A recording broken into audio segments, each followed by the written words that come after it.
Ladies and gentlemen, good day and welcome to the Q1 FY26 earnings conference call of the Karur Vysya Bank. We have with us today the management team of KVB, represented by Mr. Ramesh Babu, MD and CEO, Mr. Shankar Balabhadra Patruni, Executive Director, Mr. Chandrasekaran, Chief Operating Officer, and Mr. Ram Shankar, CFO. As a reminder, all participant lines will be in the listen-only mode, and there will be an opportunity for you to ask questions after the presentation concludes. Should you need assistance during the call, please signal an operator by pressing star, then 0 on your touchtone phone. Please note that this conference is being recorded. I now hand the conference over to Mr. B. Ramesh Babu, MD and CEO, to take us through the highlights of the quarter gone by, after which we will open the floor for questions. Thank you, and over to you, sir. On behalf of Karur Vysya Bank, I extend a warm welcome to everyone joining our bank's Q1 earnings call for the financial year 2026. Our financial results and accompanying presentations have been made available on our website, and we trust you have had the opportunity to review them thoroughly in advance of this meeting. As a summary of our discussion during Q4 call in May 25, we maintain a cautiously optimistic outlook for financial year 25-26, emphasizing the importance of managing margin pressures and closely monitoring asset quality. We are pleased to report that our performance indicators align with our previously issued guidance. Notably, we successfully front-loaded growth in the first quarter of this financial year, consistent with our approach over recent years. Our sustained and inclusive results across all three metrics, growth, profitability, and asset quality, demonstrate the ongoing strength of our performance since the beginning of the year. As of 30th June 2025, the bank's total business reached 1,96,024 crores, reflecting our sustained growth momentum in the first quarter. With an overall business increase of 5% quarter-on-quarter and a year-on-year growth of 15%, advances rose to 89,374 crores, representing a growth of 6% quarter-on-quarter, while deposits increased to 1,06,650 crore, achieving a quarter-on-quarter growth of 4%. As previously indicated during the Q4 earnings call for financial year 24-25, regarding the business mix of our advances portfolio, we have placed increased emphasis on the RAM verticals. Reflecting this strategic focus, the RAM segments have grown by 6% quarter-on-quarter, that is 20% year-on-year, now accounting for 86% of the total advances portfolio. After 2 years of negative growth, our corporate book has registered a QoQ growth of 6%, although it remains negative on a year-on-year basis. Retail advances increased by 8% quarter-on-quarter, primarily driven by growth in jewel loans and mortgage loans. The synergy between the branch channel and the open market channel is progressing well, as evidenced by 11% increase in mortgage loans during the quarter. The early booking of assets supports consistent interest income generation throughout the year. Retail jewel loans registered a 23% growth during the quarter. Considering the low yields and increased competition, we took a conscious call of going slow in housing loans and vehicle loans. We maintained a cautious approach towards unsecured personal loans and BNPL, buy now, pay later.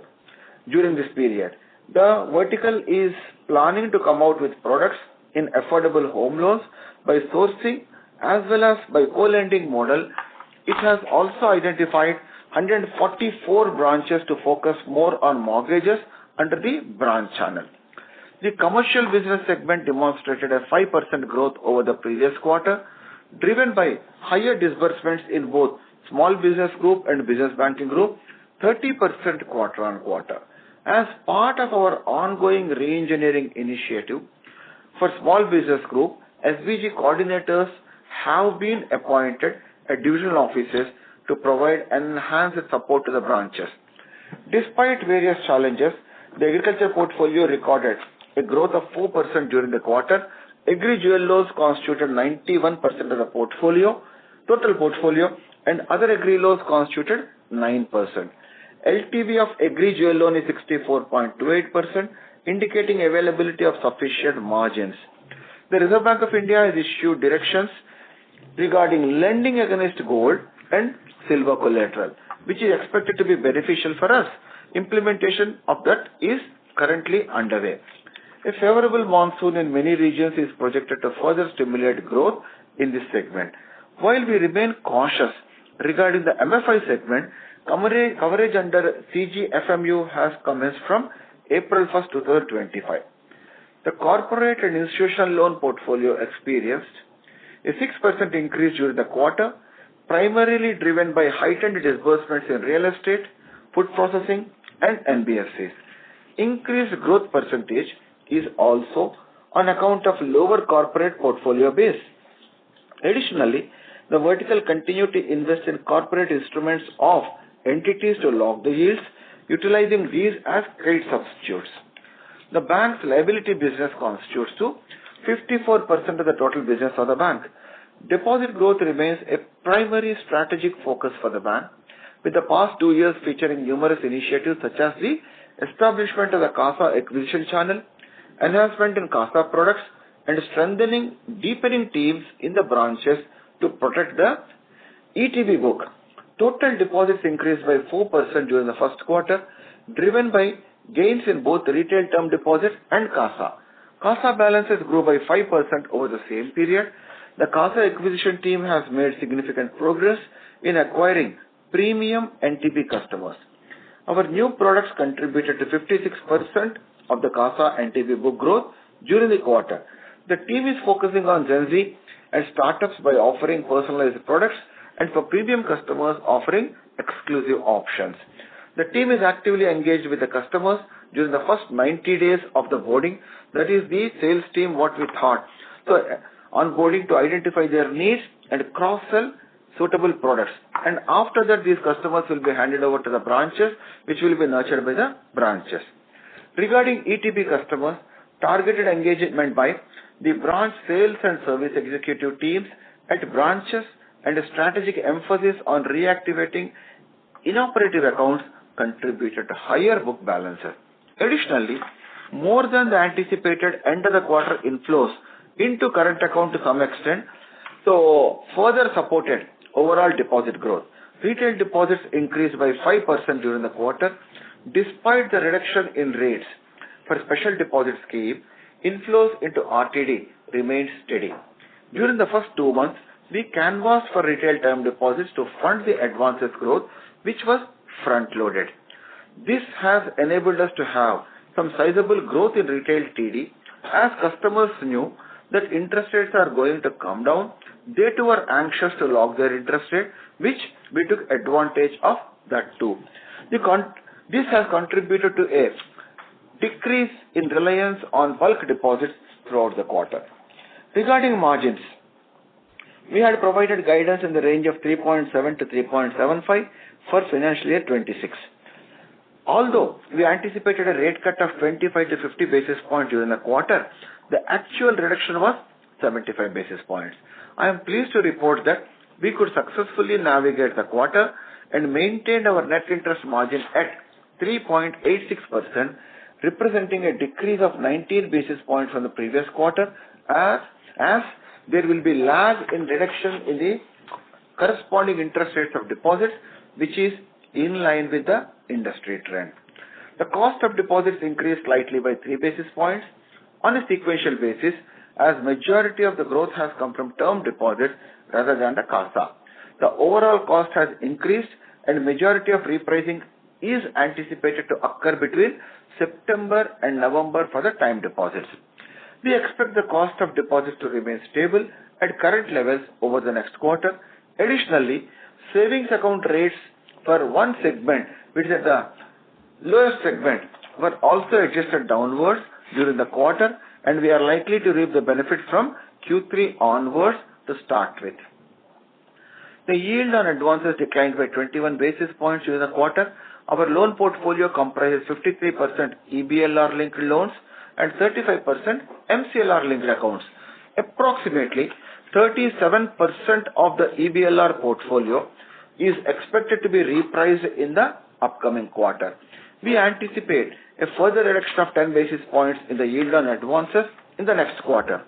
The yield on investments declined by 9 basis points during the quarter, attributable to reduction in the yields in general in the investment book. This is due to reduction in the interest rates by RBI. Maturity of high-yielding CDs and CP securities, which were replaced by lower-yielding instruments and incremental SLR investments, are being made at yields lower than the existing portfolio average, thereby pulling down the average.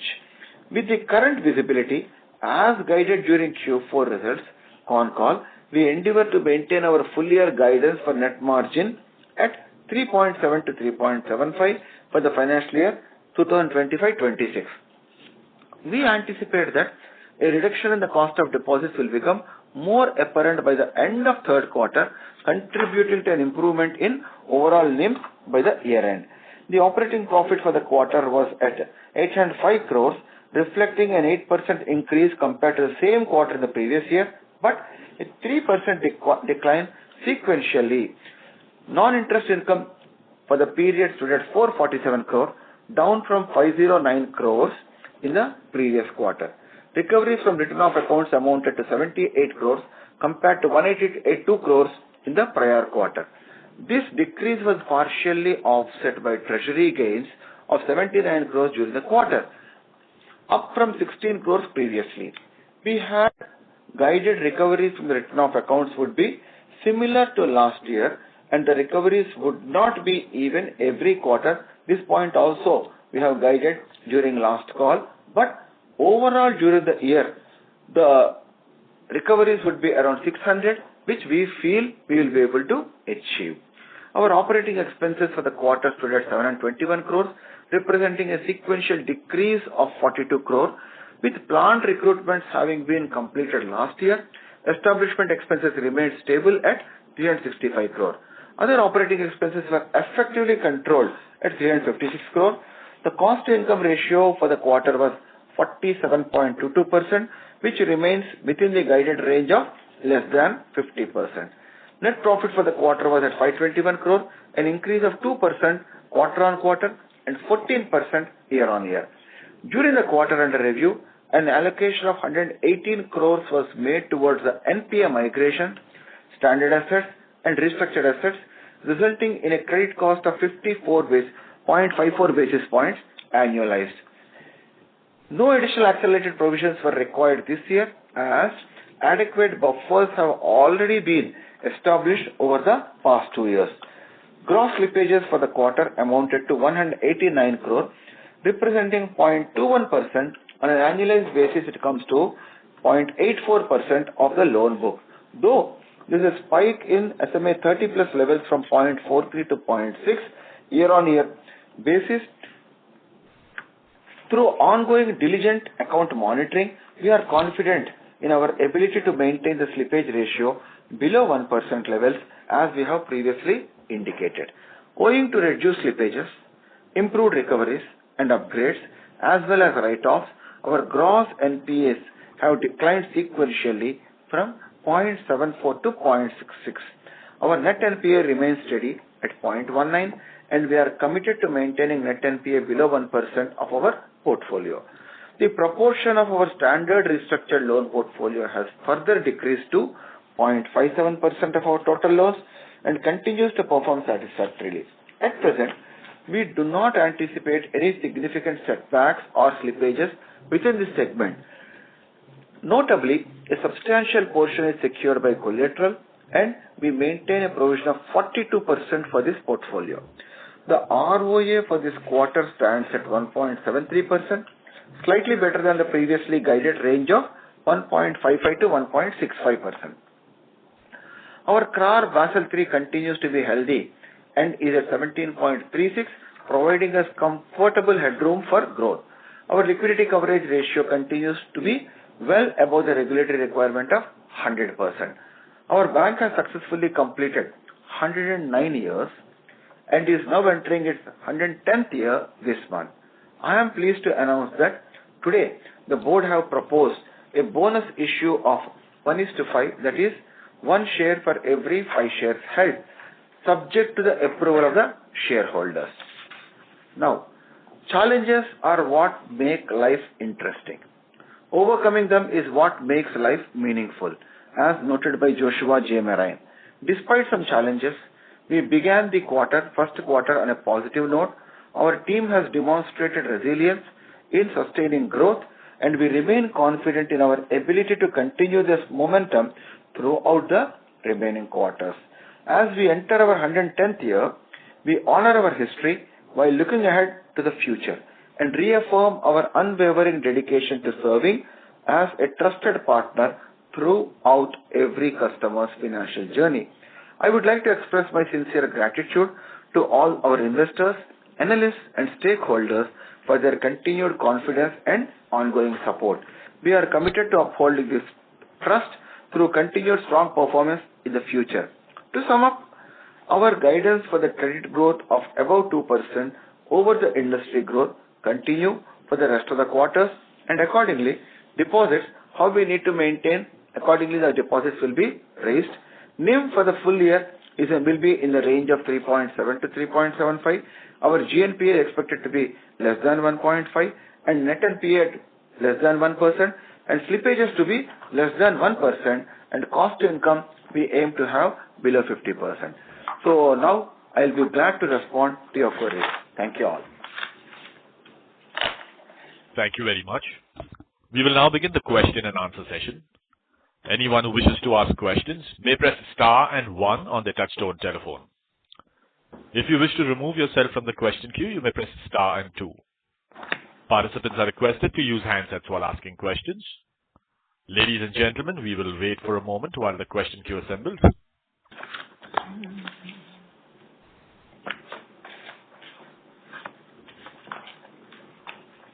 To ask questions, please press star and 1. The first question is from Akshat Agarwal from SMIFS. Please go ahead. Thanks for the opportunity, sir, and congrats on a strong set of numbers. My first question is on asset quality. Credit costs are lower at 54 bps, driven by the removal of prudential provisions as well as the reduction in structured and others. However, incremental stress seems to have increased with surging up and forward flows also increasing, and this is possibly from corporate segment. So, an NP reduction this quarter is driven by higher write-offs and lower recoveries. So, would you be able to maintain your credit costs around levels like 55 to 60 bps, or should we see it like more like 70 bps or 80 bps? And yeah, Akshat, please go ahead. But your voice is breaking. We are unable to hear fully, please. Can you hear this now better, sir? Is it loud and clear now? Yeah, relatively better. Please go ahead. So should I start from the beginning, or did you? No, I could guess what you wanted and all. So you continue the discussion. That's it. Your points you can continue, please. Sure, sir. So would you be able to maintain your credit costs around current level, say around 55 to 60 bits this year? And will we continue to see elevated slippages, higher write-offs, and lower recoveries going forward? That was my first question, sir. I have a few more. I'll respond. Yeah, please. No, well, thank you, Akshat, for the question. So, but just one thing I want to tell you, that is the reason consciously I touched upon the point of SMA 30 plus. If you look at the verticals, actually, all 3 RAM verticals are concerned. More or less the same level which we were having was continuing, not an issue. But in respect of corporate, they are not actually on account of the external economy not doing well, demand is not there on account of those reasons. Where some sort of internal issues between the partners, those things have come up and all. So we could find some sort of a stress in those cases and all. Then proactively what we thought, instead of finally allowing them to do it and all, initially allowing them to have a stress, because these are actually backed by securities and all, to put pressure on them to regularize or to recover. That is the reason. Otherwise, the earlier the trajectory of what was going on the SMA, the same thing is continued, barring one or two accounts in the bank. So rest of the portfolio is as it is. So that way we need not have much concern about the asset quality and slippages. First thing. And second thing, coming to the credit cost, what you mentioned. So we have guided credit cost will be around 1%, now 0.54%, but over a period of time, we do not know actually. Currently, if you look at it, the commercial, retail, asset, everything we look at it, portfolio looks clean. You also would have seen saying that our unsecured is also 2.22, and our MFI portfolio to some extent it has given some sort of an NPS also, that also is flowing into the stress portion. But overall our MFI book itself is 270 crores. Even if 10% of that comes, also it comes to 27 crores. So which way can be very well managed. With all these things, if you look at it, we will be able to manage within that 1% credit cost what we thought, but 0.54 is transitory for this quarter, but it is not for the whole year. So that way, currently with the visibility what we have, asset quality is not a cause of concern for the bank. Right, sir.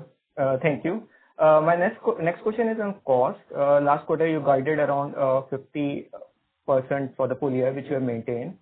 And this quarter it was very well managed with cost, growing at 8% year on year and 6% reduction sequentially. So there has been no addition of branches this quarter. So for the rest of the year, do you think we would see escalation during like next 9 months, more branches, or are we seeing some strong productivity benefits playing out? And did we see any headcount reduction this quarter, sir? Headcount reduction, I have mentioned actually. What happens now? Wherever a replacement is required on account of the wastages, we are going for that.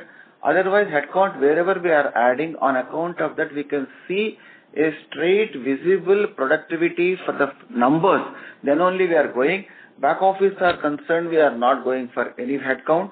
And whereas wastages are there, the replacements also we have brought it down.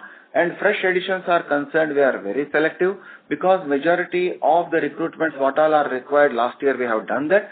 And those initiatives we are going to stabilize. Coming to the branches addition, we may be opening 40 branches, something like that this year. But we need to still firm up our requirement, what all is there.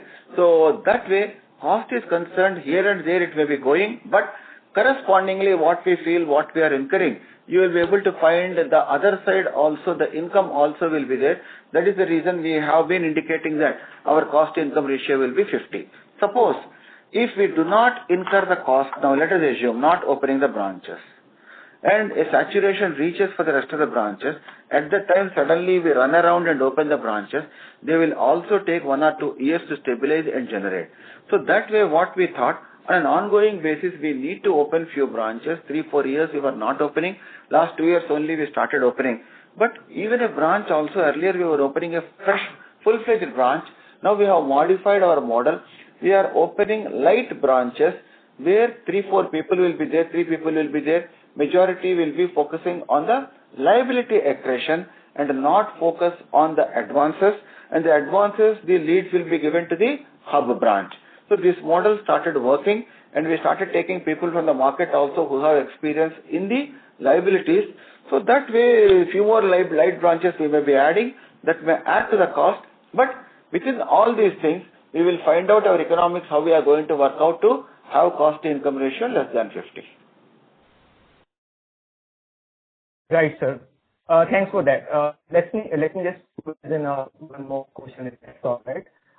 So in your other income, in terms of like fees, it declined 5% QOQ, but for a year-on-year, it was 5% year growth. Some narrative here. And Akshat, I'm sorry to interrupt, but your voice is breaking again.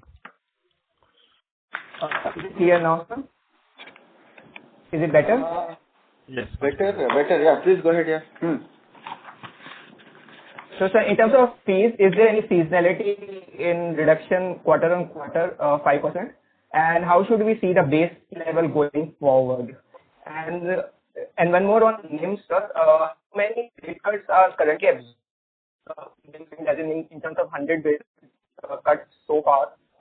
Is it like we have already absorb like 50 basis point or 25 basis point. So some level of color would be helpful. And so the name's kind of tough this quarter in Q2 and then increase. Is that what you meant when you are getting 3.7 to 3.75% guidance for full year? So that was my question, sir. Thank you. Yeah, I'll share this. Yeah. Now, as far as income is concerned, agreed, as you said, there can be seasonality factors like, suppose quarter 4 usually the year wherein lot of advances what all are in the pipeline are booked.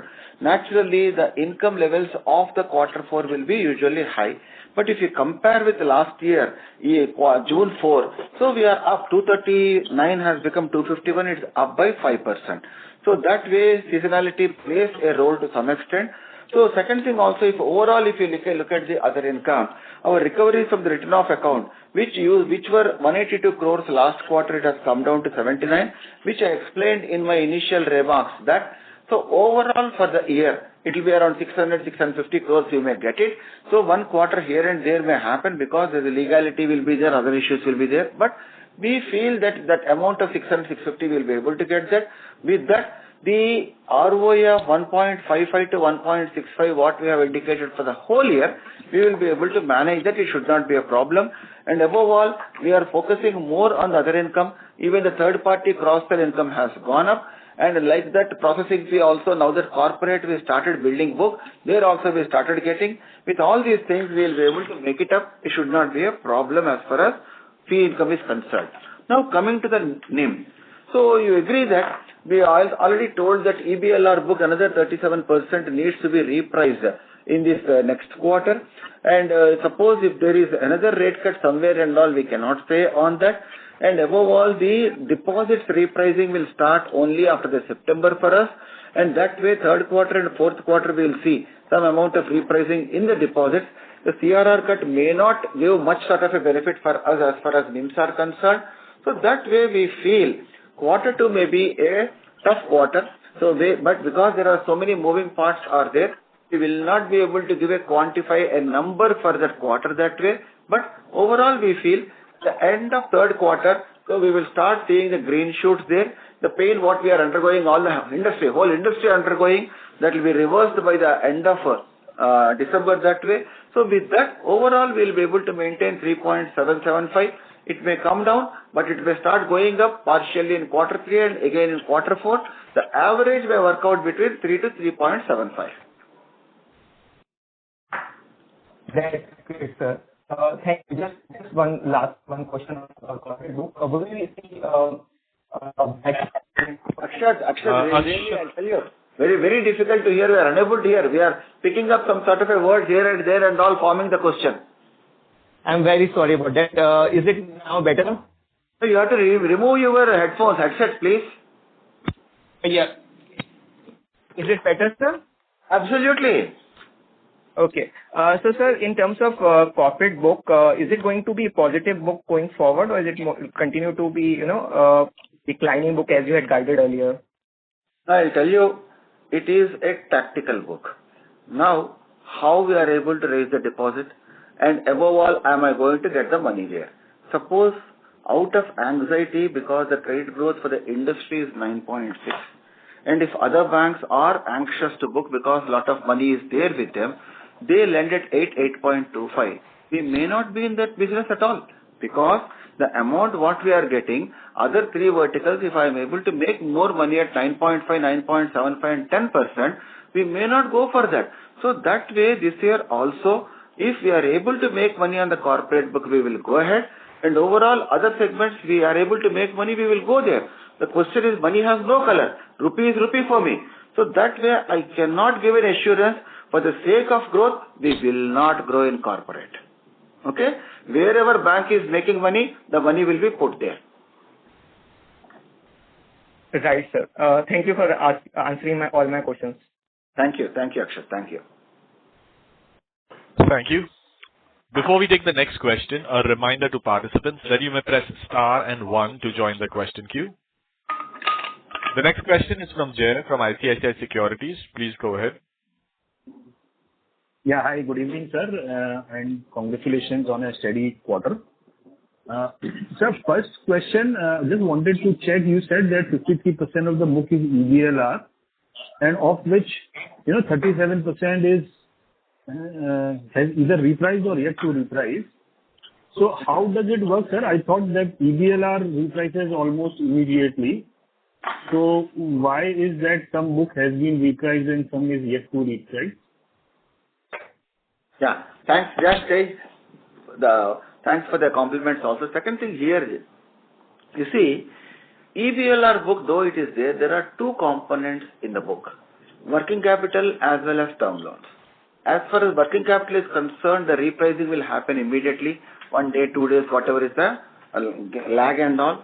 But whereas term loans are concerned, the repricing will happen in a quarter when the interest reset date comes.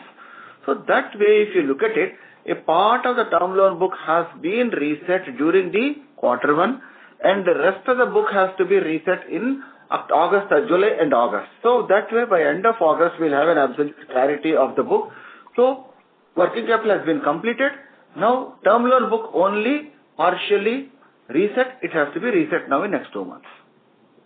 Right. Sure. So no, that is clear. So 37 is already repriced or is yet to reprice? Sorry, sir. 37 is yet to be repriced. No, what we are telling Jay here, term loan book is concerned, it may be 55% or 63% repricing of the term loan book is still there. If you divide the term loan book into 3 parts, 33 is already repriced and 67 needs to be repriced. Now, but why we are talking about 37 is, overall EBLR book you take it includes the working capital as well as a term loan. Out of that, only the 37 needs to be repriced, just has already been repriced. Correct. Sure. So, sir, in accordingly, so the NIM trajectory, right? So, I think there's a lot of moving parts, as you said, and cost of deposit will start, let us say, seeing favorable or positive movement by Q3, and it will pick up by Q4. And yields, as you said, yet to reprice by 10 basis point types. But sir, I'm more interested in knowing the exit NIM. So let us say, assuming no further rate cut as it is now, would you believe that you will be able to hit the 4% NIM by exit FY26? Will that be a fair assessment? No, it's an unfair assessment, Jay. Why I'm saying, where is 4% you are talking? Because you see, second quarter, where we will be landing, we do not know yet. In the meanwhile, while the deposit cost is coming down, 35% of our portfolio MCLR is also there. Every time the deposit rates are coming down, MCLR is going to come down, and that portfolio also gets repriced now. When all renewals are going to happen in third and fourth quarter, so I will be saddled with the lower rates for the MCLR book also. So with these things, so how much we will be landing, we will not be knowing even without taking the 25 basis points also. So that is the reason what we thought. We may be between 3.7 and 3.75, but as you know, we will try to maximize wherever possible and all. We will try to do that, but we will not be able to quantify that number at this stage. Sure, sir. And secondly, sir, on your growth, right? So, LAP, I think you mentioned that now there is a better, let us say, branch and non-branch channel, and that is working out very well. Has there been anything reclassification in jewel loan also, retail jewel loans, that, or you think this growth in retail jewel loan is without any one-off or without any reclassification? No reclassification. Jewel loan is absolutely organic. The branches, what all they are booking, they are no way connected to the revised model of the business, what we are doing. That is applicable only for the mortgages. Jewel loans are concerned as hitherto what branches they are doing. There was a huge demand for that. That is the reason this organic growth, no reclassification, nothing. Okay. And sir, now system is growing at 10. We have already done 15, right? So could we say that if system picks up, right, there has to be some tailwind for you also, right? I mean, the number I'm not asking, but I'm saying in general, if there is a tailwind in the systemic growth for whatever reasons, you can still, those tailwinds should also work for you as well, right? I mean, in general. I agree. Absolutely, I agree. Jay, you understand. So we took a conscious call in the first week of April. Entire team, what we thought, anyhow we need to grow. If we can do a good work in the very first quarter by slogging, at least we will be able to earn for the 9-month period. So that is the reason you would have seen the growth also in every segment. No particular vertical has given the maximum growth. All verticals have judiciously contributed what they are supposed to contribute. We have got it. So, which testifies that the teams are capable of generating the business despite the market has issues. Now, coming to the tailwinds, when you talk about it, it absolutely depends on the ability of the mix of deposits what we raise. Suppose later also if the stress is found on the CASA front, and only time deposits we have to raise and we have to actually fund our assets. So we may have to think because it will have a bearing on the NIM. But correspondingly CASA front also goes up. To some extent what I say, with the various measures we have taken, the savings bank started going up and the ETB balances which used to come down. So more or less we are able to find some sort of a stability there. And above all, when the deposit rates on the time deposits were coming down, people were shifting money from savings bank to the time deposit. That also phenomena has come down. And we also tested the savings bank rate, the lowest bucket, we have reduced it. You would have found out saying that ours may be the lowest. So we tested whether it has any impact on the balances of savings bank. So it's agnostic. Absolutely there is no issue and the balances are as it is same and going up also. So once we have a clarity on the mix of deposits, advances, growth is concerned, more or less we are well set. We will be able to take it forward. Everything will be subject to the proper mix of deposits what we raise. Right, sir. And last question, sir. The other OPEX, right? There seems some tight ship there. Was there any one-off, or you think this is variable and depending on the volume, or this has some lever for you to contain cost here? The other non-staff OPEX. Then I agreed. We are on the job on each of the line item of the cost. Okay. So we are looking at it, what can be done, how we can reduce it. But so we are, to be frank enough, at a very initial stage of the working, which requires some time. We are working on that. So because we wanted to see if we can reduce 10 basis points in the DuPont tree for that will straight away add to our ROA. So with that intention, all verticals we are looking at it, including the productivity, whether this cost is warranted, not warranted, what we need to do, can we defer it. All aspects are being examined by the CFO team and verticals and all. We are on that job. Right. Thank you so much, sir, and all the very best. Thank you. Thanks, Jay. Thank you. Thank you. Participants who wish to ask questions, please press star and 1. The next question is from MB Mahesh from Kotak Securities. Please go ahead. Hey, hi. Good evening, sir. Just a few questions. One is, on what conditions would you unwind the contingent buffer that you created last year? No. We didn't unwind anything. So, Mr. Mahesh, I ask you, on what conditions would you unwind, sir? You will unwind. Achha, you will unwind on what conditions you are asking? Yeah, that's true. No, but they created that one. Suppose any unforeseen situation, something is there which we need to have a fallback. At that time we will be doing. Otherwise we will not even touch that, because for a rainy day something is required, we thought of doing. Intention is to manage with our own routine what organically we are getting it. If the situation comes when we are pushed to the wall, we may have to use that. We have not apportioned that for a specific purpose that way. Okay. Sir, this quarter you lost about 20 basis points on the loan yield side. And you also kind of say that, there's a very large amount of portfolio which is still yet to be repriced. Would you know at what yields would you settle at the end of 2Q and 3Q by any chance? No, it will be too difficult, Mr. Mahesh, to be frank enough, because we are trying our level best in engaging with various borrowers. So what all EBLR state cut has come, how we are going to make good a part of that also we are working. And so rest of the things, how it happens, we do not know. So that way Q2, and we may not be able to guide anything at this stage on the fall. But however, I have told in the guidance note that there can be another reduction of another 10 basis points in the yield. That's what I have guided. But this is also a very faint picture what we have with the current understanding what we have with us. Correct. No, the reason I asked for the same reason, when you guide for a 10 basis points margin contraction for 2Q, considering I didn't say margin contraction. I talked about the YOY. Yield on advances will be down by 10 basis points. The margin, we need to see how it works that way, because how cost of deposits will support me, I need to see. So if that support is not coming, actually majority of the deposits are not getting repriced. So this 10 basis points may straight move into that side also, we do not know.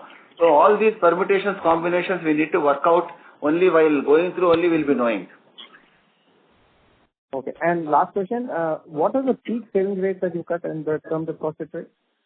We have done it the lowest bucket what all is there, up to 1 lakh balances what all are there. For that we have brought it. What is the current rate now on that? 2%. 2% is the rate on that bucket. This is 2% is on what, sir? Stop. Up to 1 lakh balances, the rate of interest is 2%. Okay. And the peak term deposits that you have cut? Peak is 1 to 2 years and all 6.75, 6.85. 1.6 was that. That was reduced to 6.85. 1.85. Huh? 7.5 was brought down to 6.85. 7.5 it used to run there. It has been brought down to 6.85 now. Okay. And my last In two stages we have brought it. Yeah, that's and 118 crores of provisions this quarter. Can I have a breakup here? 118. What do you say? Sorry. Loan loss. Is there any investment provision here? Provisioning. No, it's only all NPA provisions. Nothing. The entire 100. No, not only that. We have a breakup. No? Just a second. You can tell the breakup. 1 second. 1 second. Yeah. 118 it's like that. NPA provisions 114. Standard assets 21. Restructured write back of 15 crores is there. And NP investments 2 crores write back is there. That comes to 118. And one more thing, Mahesh. In fact, let me tell you, 114 for NPA may not be warranted. But what we thought is to maintain the net NPA levels at the same level we have provided. So otherwise that 114 majority is also not warranted. Perfect. Yeah, that is good. Very good, sir. Thanks a lot for the question. Thank you. Thanks a lot. Participants who wish to ask questions, please press star and 1. The next question is from Ritesh Babu from Dan Capital. Please go ahead. Hi team, good evening. Can you hear me? Yeah, I'm able to hear you. Please go ahead. Yes, sir. Sir, just wanted to take your thoughts on the ROA and ROE. From the last 4 quarters, we have been maintaining a very steady ROA of about 1.7. Now, when there are some repricings going to come next 2 quarters, what are the levers available for us? So we've seen this quarter OPEX coming down, some part of provisioning also coming down. What are the levers available to maintain ROA, or will it also be slightly under pressure going ahead? Yeah, 100% you are right. ROA will be under pressure. There is no doubt in it. 1.73, we cannot take it that every quarter we will be able to do second quarter and third quarter. So this quarter, because initially the repricing has happened for a part of the portfolio, we are able to manage. Next quarter it may not be. So that is the reason, factoring all these points only, we have given for the whole year range of 1.55 to 1.65. It may come down, but later quarter 3 it may stabilize, quarter 4 may come back again. With all these things keeping in mind, we have given an ROA projection of 1.55 to 1.65. Coming to the levers, what you say, one of the good levers you could have found saying that, so we see we have booked majority 5%, 5.8% growth in advances in the very first quarter. So the interest we can get it throughout the year 9 months, which was not so in aspect of earlier years. So that way, to some extent, the interest income will go up there. And next, coming to other levers, if you look at it, so we need to see how we need to price our loans, what all we are going to book. These can be few of the levers we can think of. So coming to ROA, cost also you have seen that. What best we can do, we are trying to do that. And this quarter is slightly deceptive as far as the return of income is concerned. Because return of income, 181 crores, we have brought it down this time to 70 crores, to 55 crores. So that may give us some sort of an income again. But one more lever which we may or may not use is our treasury. The treasury, what all the securities, the rates are there, because high yielding rates are there, that can be done. That also we can think of, but do not now. So that way, if you look at the overall levers are concerned, levers are available. Two more main levers, what I'll tell you. We are focusing on the other income like processing fee, guarantee fee, LC. This also we are focusing on that. Coming to the provisioning part is concerned. Earlier, we have sufficiently provided the for the ECLs, counter-cyclical, all this we have provided. So that way, the need for provisioning may not go up, keeping in view the quality of the assets what we are maintaining. So that way, provisions can be a good lever, and write-off recovery can be another good lever that way. And so cost, we can do something and all that also we can manage. But all these levers are available to maintain that. But keeping all these things also in mind, we thought how it goes to unfold, we do not know. We gave an indication of 1.55 to 1.65. Automatically, when the profit is coming on those lines, ROE is a derivative of that. So because profit is getting added, last year itself 1,900 crores plus profit has been added. So on that ROE is coming up. So there can be here and there ROE gaps can be there. But the end of March, more or less ROE also will be always above 15%. Even now also 16% odd. You have seen that. That should not be a cause of concern. Got it, sir. Thank you for that. Second question was on mortgages business. We've seen a strong growth. What will be the incremental yield here, and what will be a general reset of for pricing here? Yeah, agreed. Market, in fact, I'll tell you, when the credit growth is low, there is a tons of demand even for the mortgages business. So the undercutting also is there. We are offering very fine pricing, which we do not want to give. Otherwise, had we given that pricing, our growth instead of 11% we would have grown at 30%. But we are selecting 30%. So that way. No longer being recorded. Thank you. Yeah. Yeah, are you able to hear me? Yeah. So now that way, what the current pricing what we are getting is between 9.25 to 9.75. So that's what we are getting. So we'll see. So how to manage with this currently with these rates we are able to go ahead, but few people are going for below 9, but we are not interested in doing that sort of a business. But sir, there will be a reset, similar reset for this business as well. I mean this segment as well. Yeah, absolutely. When the EBLR link is there, the old loans what all they have given, there also reset is there. That also is going to. That's why overall when we talked about 52% EBLR, that includes the mortgage business also. Going forward, how we are going to manage, that's why repricing we are going to do. Existing accounts also we are approaching them. What best we can do to reduce the benefit to pass on and to retain with us. That also our team is actively working on that. Sure, sir. And last, sir, data keeping question, just wanted to check, you have given non-agri jewel loans as a number and retail loan jewel also. So that's a different number. So apart from agri retail jewel loan, we also do jewel loans in other segments, right? Correct. Other segments in the sense that next to agri, majority jewel loans will come only in the personal segment, that is retail segment. A very small quantity here and there, any customer requires, we may be giving under commercial. But commercial, the main activity is not jewel loan, either the working capital and term loans only. So the major two verticals are agriculture as well as the personal banking segment, that is retail. Got it, sir. Thank you so much for answering all the questions. All the best. Thank you. Thank you very much. That was the last question. I would now like to hand the conference over to Mr. B. Ramesh Babu, MD and CEO, for closing comments. So thank you all for the interest what you have shown and for the delayed call also. So all of you have been waiting. That itself shows how much interest all of you have on the bank. So we will continue to do well and as per the expectation and will deliver as guided. Thank you all and good day to all of you. Thanks. Thank you very much. On behalf of the Karur Vysya Bank, that concludes the conference. Thank you for joining us, ladies and gentlemen. You may now disconnect your lines.